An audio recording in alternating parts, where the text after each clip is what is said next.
എൻ്റെ പേര് സുർജിത്ത്. ഞാൻ വാട്ടർ റിസോഴ്സ് ഡിപ്പാർട്ട്മെന്റിലെ എഞ്ചിനീയറാണ്. എൻ്റെ ജൂറിസ്ഡിക്ഷൻ പുൽപ്പള്ളിയാണ്. ഇവിടെ കാവേരി വെള്ളത്തിൽ വരാൻ പോകുന്ന കടമാത്തൂർ ഡാമിൻ്റെ ചാർജുള്ള എഞ്ചിനീയറാണ്. എൻ്റെ നാട് മലപ്പുറത്താണ്. നേരത്തെ ആരോ പറഞ്ഞ പോലെ നമ്മുടെ നാടിനും എന്തെങ്കിലുമൊക്കെ ചെയ്യണം എന്നുള്ള ഒരു തോന്നലില് അവിടെ ഞങ്ങൾ തുടങ്ങിയ കൂട്ടായ്മ.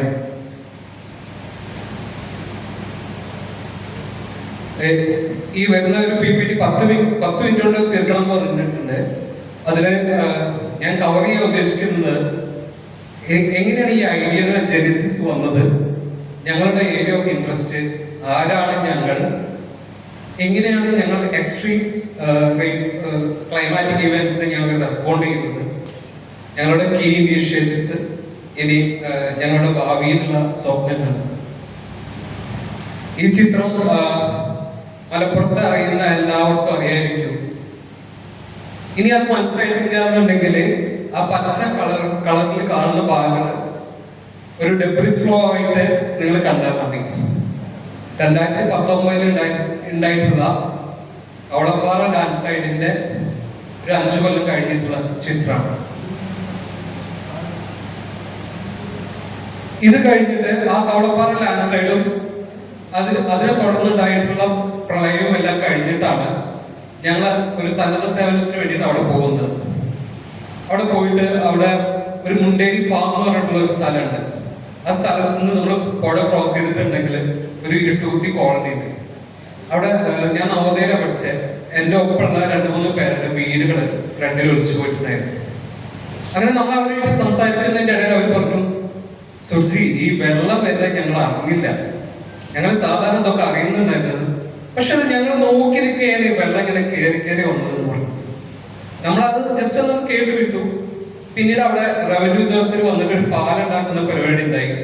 അപ്പൊ അന്നത്തെ കളക്ടർ ശ്രീ ജാഫർ മാലിക് സാർ വന്നപ്പോ സാർ പറഞ്ഞു, നമുക്കെന്തൊരു ഇഷ്യൂ വെച്ചാല് നമ്മുടെ റെയിൻ ഗേജസ് ഒക്കെ താഴത്താണ്, മുകളിൽ കുറച്ച് റെയിൻ ഗേജ് ഉണ്ടായിരുന്നുവെങ്കിൽ നമുക്ക് കുറച്ചുകൂടി നമുക്ക് എന്തെങ്കിലും ചെയ്യാൻ പറ്റുമായിരുന്നു എന്നുള്ള രീതിയിൽ പറഞ്ഞു. അവിടെ ഒരു സ്പാർക്ക്. ഇതാണ് നേരത്തെ പറഞ്ഞിട്ടുള്ള നിലമ്പൂരിന്റെ സ്ഥലങ്ങൾ. ഇതെല്ലാം ഒരു റാ ഷേപ്പിലുള്ള മലനിരകളാണ്. നമ്മൾ ഇവിടുന്ന് ഏകദേശം 2500 മീറ്ററിലൊക്കെ ഉയരമുള്ള റേഞ്ചസ് ആണ്. മുക്കൂർത്തി, വാവൽ റേഞ്ചസ്, അങ്ങനെയുള്ള പല സ്ഥലങ്ങളും. ഈ നിലമ്പൂർ എന്ന് പറഞ്ഞ പോയിന്റിന് തൊട്ട് മുകളിലായിട്ട് ഏകദേശം 26ഓളം ചെറുതും വലുതുമായിട്ടുള്ള സ്ട്രീംസ് ആണ് ജോയിൻ ചെയ്യുന്നത്. അപ്പൊ നിങ്ങൾക്ക് അറിയാലോ, സാധാരണ ഒരു പുഴയിൽ തന്നെ വന്നിട്ടുണ്ടെങ്കിൽ ഒരു നല്ലൊരു മഴക്കാലത്ത് ഒരു 200-300 mm മഴ പെയ്യാന്നുണ്ടെങ്കിൽ എത്ര വെള്ളം ഉണ്ടാവും? ഒരു റാ പറഞ്ഞിട്ടുള്ള ഒരു ഷേപ്പില് ഇത്ര അധികം പുഴകൾ സംഗമിക്കുന്ന ഒരു നിലമ്പൂരിലോട്ടൊക്കെ അപ്പൊ എത്ര വെള്ളം വന്നിട്ടുണ്ടാവും? ഇതായിരുന്നു നമ്മുടെ ഒരു കാഴ്ച. ഇത് ഞങ്ങൾ ഇത് തുടങ്ങിയത് 2021 മെയ്യിലാണ്.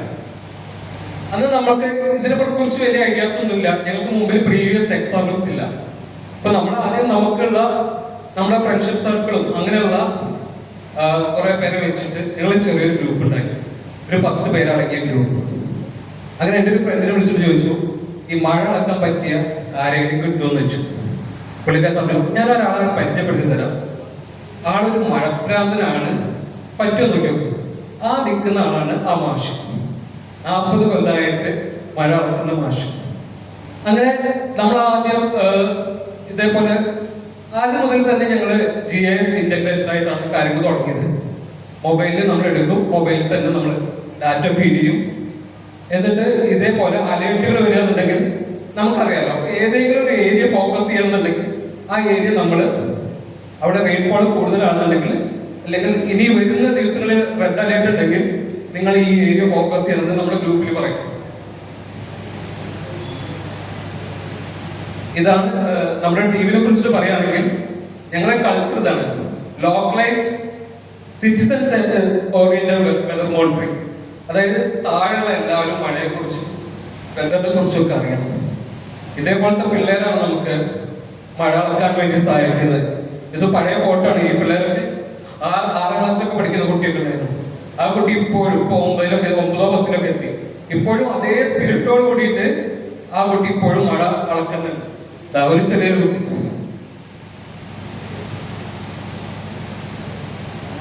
ഇനി ഞങ്ങൾ പറഞ്ഞില്ലേ, ഞങ്ങള് 10 പേരായിട്ട് തുടങ്ങിയ ഒരു ഗ്രൂപ്പാണ്. ഇപ്പൊ അതിന് 160 പേരുണ്ട്. ആ ഗ്രൂപ്പില് എക്സ്പേർട്സ് ഉണ്ട്, മെറ്റീരിയോളജിസ്റ്റ് ഉണ്ട്, ജിയോളജിസ്റ്റ് ഉണ്ട്, സോഫ്റ്റ്വെയർ ഡെവലപ്പേഴ്സ് ഉണ്ട്, കൃഷിക്കാരുണ്ട്, അങ്ങനെ എല്ലാ മിക്സ്ഡ് ആയിട്ടുള്ള ആൾക്കാരുണ്ട്, NSS വോളണ്ടിയേഴ്സ്, അങ്ങനെയുള്ള ഒരു ഗ്രൂപ്പ്. ഞങ്ങളുടെ പരിപാടി 5 പേരായിട്ട് തുടങ്ങിയത്. ഇതേപോലെ മൺസൂൺ വരികയാണെങ്കിൽ രാവിലെ മുതൽ ഞങ്ങളൊരു മേഘത്തെ ട്രാക്ക് ചെയ്യും. ആ മേഘം കോഴിക്കോട് തുടങ്ങിച്ച കോഴിക്കോട് തന്നെ പിടിച്ചിട്ട് നമ്മുടെ പാലക്കാട് പാസിൽ കോയമ്പത്തൂർ കൊണ്ട് വിട്ടിട്ട് ഞങ്ങൾ ആ പരിപാടി അവസാനിപ്പിക്കുള്ളൂ. അതായത് ആ ഒരു ക്ലൗഡ് ഫിസ് ഔട്ട് ചെയ്യുന്നവരെ ആ ഒരു ക്ലൗഡിനെ ഞങ്ങൾ ട്രാക്ക് ചെയ്യും. ഇത് ജസ്റ്റ് പറഞ്ഞു 10 മിനിറ്റ് എന്ന് പറഞ്ഞോളൂ. ഞാൻ ഓഗസ്റ്റില് തുടക്കം ഇങ്ങനെ ഉണ്ടാവും. IMന്റെ നമ്മൾ അലേർട്ട് കിട്ടും. അപ്പൊ കുറെ ഓറഞ്ച് കുറെ റെഡ് കളർഫുൾ ആയിട്ട് വന്നിട്ടുണ്ടെങ്കിൽ പറയും നമുക്ക് പണിയായി എന്ന് പറയും. പിന്നെ അങ്ങനെ തുടങ്ങി കഴിഞ്ഞിട്ട് ചിലപ്പോൾ IMD റിവൈസ് ചെയ്യും. അപ്പൊ ഇതിനൊക്കെ ആൾക്കാർ ഗ്രൂപ്പിലുണ്ട്. അവർ IMD റിവൈസ് ചെയ്യുന്ന സമയത്ത് ഇതേപോലെ ഓറഞ്ച് അലേർട്ട് റെഡ് അലേർട്ടിൽ മാറിയിട്ടുണ്ടെങ്കിൽ അവർ ഗ്രൂപ്പിലുണ്ട്. എന്നിട്ട് ഞങ്ങൾ ഇതേപോലെ ഇത് ഈ ഓഗസ്റ്റിലാണ് ഇതേപോലെ ഈ സംഭവങ്ങൾ ആ മേഘത്തെ കൃത്യമായിട്ട് ട്രാക്ക് ചെയ്ത് അത് സ്റ്റേഷനായിട്ട് നിൽക്കുന്നുണ്ടോ അങ്ങനെ ഓരോ കാര്യങ്ങളും നോക്കും. അങ്ങനെ നോക്കിയിട്ട് ചിലപ്പോ ചില സ്ഥലത്ത് നന്നായിട്ട് മഴ കൂടുതലുണ്ടാവും. അപ്പൊ അവർ ഗ്രൂപ്പ് എടുക്കും. ഇപ്പൊ രാത്രി 8 മണിക്കൊക്കെ ഇപ്പൊ 2 മണിക്കൂർ കൊണ്ട് 70 മഴ പെയ്തു എന്ന് പറയും. ഞങ്ങൾ അങ്ങനെ പറയാന്നുണ്ടെങ്കിൽ നമ്മുടെ അവിടെ മലപ്പുറം ജില്ലയിലുള്ള അവസാന പിന്നെ രാജീവൻ അല്ലെങ്കിൽ ഫഹദിനൊക്കെ ഈ മെസ്സേജ് വിട്ടോളൂ. ഇതേപോലെ ആരും പറയാത്തൊരു കാര്യം, ഡാമി എന്ന് പറഞ്ഞൊരു ആപ്ലിക്കേഷൻ ടൈം ഒന്ന് നോക്കും. രാത്രി 10:38 എടയൂരിൽ നാളെ മഴ ഉണ്ടാവില്ല എന്ന് പറഞ്ഞു. ആ പുള്ളിക്കാരോട്ടിരിക്കുന്ന സമ്മതം. അപ്പൊ ഞാൻ പറഞ്ഞു നമ്മൾ മഴ ട്രാക്ക് ചെയ്യാൻ പറഞ്ഞു. മഴ വരുന്നുണ്ട് എന്ന് പറഞ്ഞു. കട്ട വെയിറ്റിംഗ്. അങ്ങനെ ഇതെന്റെ വീടിരിക്കുന്ന ലൊക്കേഷനാണ്. ഫുള്ള് ഇടി. അപ്പൊ തന്നെ നമുക്ക് തോന്നിയത് പണി പന്തിയല്ലാന്ന് വിചാരിച്ചത് നമ്മളെ എല്ലാ സാധനങ്ങളും ഇലക്ട്രിക്കൽ ഗാഡ്ജറ്റ്സും എല്ലാ സാധനവും മാറ്റിയിട്ടു. കഷ്ടകാലത്ത് ആ ഇടി വീണത് എന്റെ വീട്ടിലാണ്. ഞാനിത് ജീവനോടെ അവിടെ നിൽക്കുന്നുണ്ടെങ്കിൽ അത് IMD ഡാമിനി കാരണം ഞങ്ങള് മുകളിൽ ഇരിക്കുന്ന റൂമിന്റെ അടുത്തുള്ള തെങ്ങിന്റെ മണ്ടയ്ക്ക് വന്നിട്ടാണ് ഇടി കിട്ടിയത്. നമ്മളിത് അറിയുന്നതിനെ കൊണ്ട് താഴത്ത് നോക്കി ഇരുന്നത്. അപ്പൊ ഇത്ര സിമ്പിളാണ്. അതായത് നമ്മുടെ കയ്യിൽ ആപ്ലിക്കേഷൻ ഉണ്ട്, നമ്മൾ 24 മണിക്കൂർ മൊബൈലിൽ ഇരിക്കുന്നുണ്ട്, ഇത്തരം ടൂൾസ് ഉണ്ട്. ഇത് നമ്മൾ ഉപയോഗിച്ചുകൊണ്ട്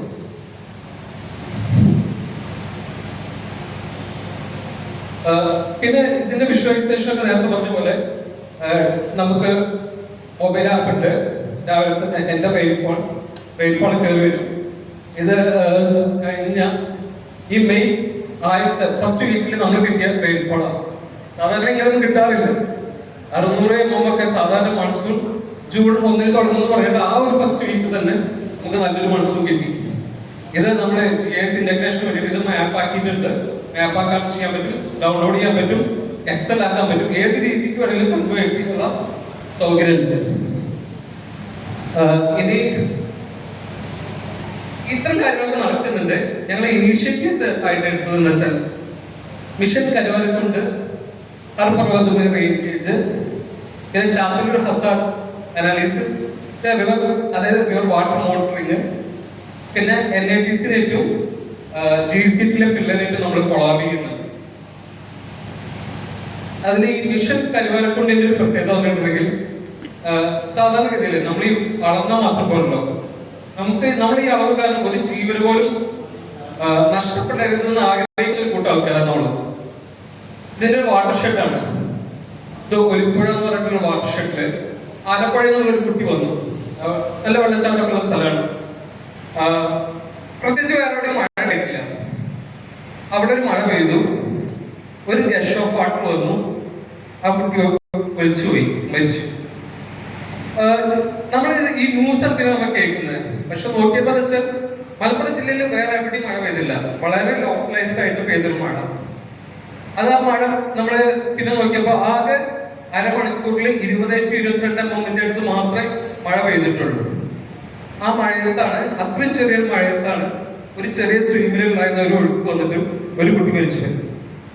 അന്ന് മുതൽ നമ്മൾ ഈ ഒരു വാട്ടർ ഷെഡ് കോൺസെൻട്രേറ്റ് ചെയ്തു. എപ്പോഴാണ് ഇവിടെ ഫ്ലാഷ് ഫ്ലഡ് വരുന്നത്, അതിനൊരു ത്രഷോൾഡ് ഉണ്ടാവുമല്ലോ. ഇത്ര എണ്ണം മഴ കഴിഞ്ഞിട്ടുണ്ടെങ്കിൽ എന്തെല്ലാം ഒലിപ്പുഴ എന്ന് പറഞ്ഞ സ്ഥലം കര കവിയും. അങ്ങനെ ഞങ്ങൾക്കൊരു 4-5 ഇൻസിഡൻസ് ഉണ്ടായി. ഒരു മണിക്കൂറിന്റെ ഉള്ളിൽ ഒരു 35 to 45 mm ഇടയിൽ വന്നാൽ തന്നെ ആ ഇതില് ആ കാച്ച്മെന്റില് ഫ്ലാഷ് ഫ്ലഡ് ഉണ്ടാവുന്നുണ്ട്. അത് ഞങ്ങൾ പിന്നീട് വാലിഡേറ്റ് ചെയ്തു. ഇതിന്റെ ഏറ്റവും വലിയ പ്രശ്നം എന്ന് വെച്ചാൽ മഴ പെയ്ത് കഴിഞ്ഞിട്ട് 10-15 മിനിറ്റിന്റെ ഉള്ളില് വെള്ളം ഇവിടെ ഒഴുകിയെത്തും. അത്ര സ്പീഡിൽ ഒഴുകിയെത്തും. അപ്പൊ നമുക്ക് ഇത് വേറെ ആരെയും അറിയിച്ചിട്ട് തിരിച്ചു കൊടുക്കാതില്ല.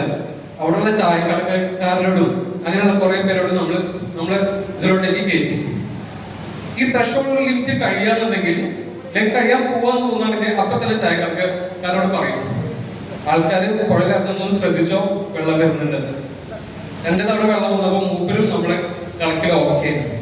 അപ്പൊ ഇത്ര, അതായത്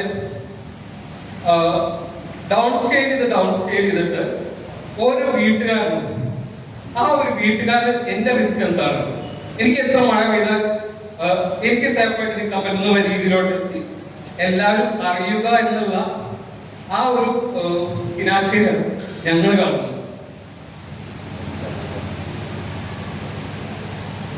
ഇനി സ്വപ്നം കാണാൻ എല്ലാവർക്കും പറ്റുമല്ലോ. ഇത് 2021 നമ്മളെ കണ്ട സ്വപ്നമായിരുന്നു. നമുക്ക് ചെറിയൊരു പ്ലാൻ ഉണ്ടായിരുന്നു. നമ്മളിങ്ങനെ നമുക്കൊരു ഡെയിലി റെയിൻഫോൾ ഡാറ്റ കിട്ടും, ഒരു ക്യുമുലേറ്റീവ് ആയിട്ടുള്ള ഒരു 4-5 ദിവസത്തെ റെയിൻഫോൾ ഡാറ്റ കിട്ടും, പ്രൊജക്റ്റഡ് ഡാറ്റ നമുക്ക് കിട്ടും. അങ്ങനെ നമ്മുടെ സിസ്റ്റത്തിന്റെ മുമ്പിൽ ഇരുന്ന എന്റെ വീട്, എന്റെ പ്രശ്നം, എന്റെ സ്ഥലം ഒക്കെ പ്രശ്നമാണ്. ആ രീതിയിലോട്ടേക്കുള്ള ഒരു ഡാഷ്ബോർഡ് ഉണ്ടാക്കുന്ന നമ്മൾ ആദ്യം മുതലേ നമ്മൾ കണ്ടിരുന്നത്. ആ ഒരു ലെവലിലോട്ടേക്ക് എത്താൻ ഞങ്ങളൊരു 5 കൊല്ലം എടുത്തു. ഇപ്പോ ഈ ഒരു സംഭവം നമ്മുടെ GECയിലെ പിള്ളേരും എല്ലാവരും കൂടി ഡെവലപ്പ് ചെയ്ത് വരുക. ഞങ്ങളുടെ മൊബൈൽ ആപ്പ് ഓൾറെഡി ഒന്ന് റണ്ണിങ്ങിലാണ്, ഒന്നും കൂടി അപ്ഗ്രേഡ് ചെയ്തു. അതെങ്ങനെ വെച്ചിട്ടുണ്ടെങ്കിൽ നമ്മുടെ ഡിസിഷൻ ആ സ്റ്റേജിൽ നിൽക്കുമ്പോൾ നമുക്കറിയാം വൈകുന്നേരം ഇന്ന സ്ഥലത്ത് മഴ ഉണ്ടാവുമോ എന്ന് അറിയണമെങ്കിൽ നമുക്ക് അവർക്കൊരു മെസ്സേജ് കൊടുക്കാൻ പറ്റണം. അപ്പൊ അത് കൃത്യം ഇന്ന റേഞ്ച് സെലക്ട് ചെയ്ത് ഒരു അനുഭവം റീഡിങ് എടുക്കാൻ പറ്റുമോ എന്നുണ്ടെങ്കിൽ അത് നേരെ തൊട്ട് മൊബൈലിൽ പോകും. അവര് ചിലപ്പോൾ വൈകുന്നേരം 6 വരെയുള്ള മെസ്സേജ്. എന്നാൽ എല്ലാവരും ഇതിനായിട്ട് ബന്ധപ്പെട്ട കാര്യമില്ലല്ലോ. അപ്പൊ അതിന്റെ ആ ഒരു സ്വപ്നത്തിലാണ് ഞങ്ങളിപ്പോ നടക്കുന്നത്.